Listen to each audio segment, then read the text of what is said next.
कहते हैं कि इतिहास हमेशा जीतने वाले लिखते हैं। पर क्या हो अगर हम कहानी को एक बिल्कुल अलग नजरिए से देखें। आज हम एक ऐसे ही सोर्स को खंगालने वाले हैं जो इंडिया के पास्ट को लेकर मतलब एक बहुत ही चौंकाने वाला दावा करता है। तो चलिए इस वैकल्पिक इतिहास की परतें खोलते हैं। तो ये जो सोर्स है ना, ये एक बहुत ही बड़े और कह सकते हैं प्रोवोकेटिव सवाल से शुरू होता है। क्या होता है अगर अंग्रेज भारत कभी आए ही नहीं होते? सोचिए जरा, ये सिर्फ एक सवाल नहीं है, ये तो इतिहास की एक पूरी की पूरी नई पॉसिबिलिटी है। तो चलिए साथ में सोचते हैं, आखिर क्या होता? और इस सवाल का जवाब सोर्स बड़ा सीधा और चौंकाने वाला देता है। वो कहता है कि अगर अंग्रेज नहीं आए होते तो आज दुनिया की सबसे बड़ी सुपर पावर अमेरिका नहीं बल्कि भारत होता। अब ये बहुत बड़ा दावा है ना? तो चलिए देखते हैं कि ये सोर्स अपने इस दावे के पीछे क्या तर्क रखता है। ठीक है, तो अपने इस दावे को मजबूत करने के लिए ये सोर्स हमें टाइम में थोड़ा पीछे ले जाता है, उस समय में जब अंग्रेजों ने पहली बार भारत में कदम रखा था। सवाल ये है कि उस वक्त भारत की इकोनॉमिक कंडीशन मतलब आर्थिक हालत कैसी थी। तो इस सोर्स के हिसाब से उस समय भारत की इकोनॉमिक पावर हैरान कर देने वाली थी। पूरी दुनिया की जो जीडीपी थी ना, उसका 24%, जी हाँ 24% हिस्सा अकेले भारत से आता था। अब ये आंकड़ा अपने आप में उस प्रॉस्पेरिटी को दिखाता है जिसने अंग्रेजों को इंडिया की तरफ खींचा। तो फिर सवाल उठता है कि उस आर्थिक बुलंदी से, उस शिखर से कहानी बदली कैसे। चलिए अब इस सोर्स के एनालिसिस के अगले हिस्से में चलते हैं और देखते हैं कि उन 200 सालों के ब्रिटिश राज में आखिर हुआ क्या। ये जो आंकड़े हैं ना, ये कहानी को एकदम साफ कर देते हैं।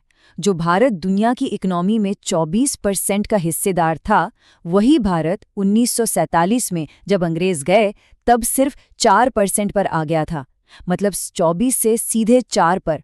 ये जो गिरावट है, यही इस सोर्स के तर्क का सबसे बड़ा, सबसे सेंट्रल पॉइंट है। अच्छा, जब भी हम इस बात पर आते हैं कि अंग्रेज भारत से क्या-क्या ले गए, तो सबसे पहले दिमाग में क्या आता है? कोहिनूर हीरा, है ना?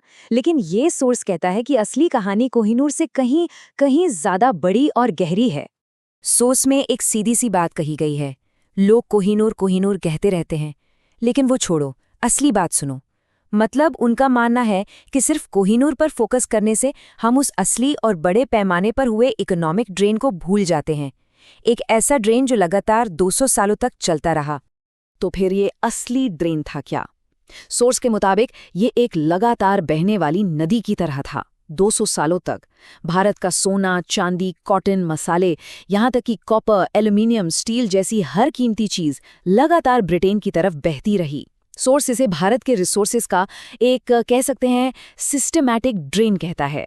तो अब तक हमने ये तो देख लिया कि क्या क्या गया, लेकिन अब हम आते हैं इस सोर्स के सबसे सबसे बड़े और चौंकाने वाले दावे पर। ये जो सब कुछ गया, इसकी कुल कीमत आखिर थी कितनी? पूरी कहानी का सबसे अहम सवाल यही है। इस सोर्स के मुताबिक उन 200 सालों के राज में अंग्रेजों ने भारत से टोटल कितनी दौलत निकाली? क्या कोई अंदाजा है?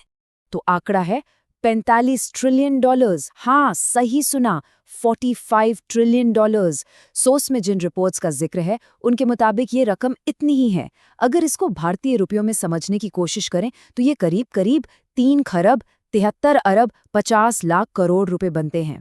मतलब ये इतनी बड़ी रकम है कि इसे इमेजिन करना भी ऑलमोस्ट नामुमकिन है। और आखिर में ये सारी बातें हमें एक बहुत ही जरूरी सवाल पर लाकर खड़ा कर देती हैं। ये जो दावा है जो इस सोर्स ने पेश किया है, जिसमें एक खोए हुए इकोनॉमिक गोल्डन एज की बात है, एक बहुत बड़ी दौलत के देश से बाहर जाने की बात है, ये दावा भारत के आर्थिक इतिहास को आखिर किस नजरिए से पेश करता है? ये एक ऐसा सवाल है जिस पर सोचना बनता है।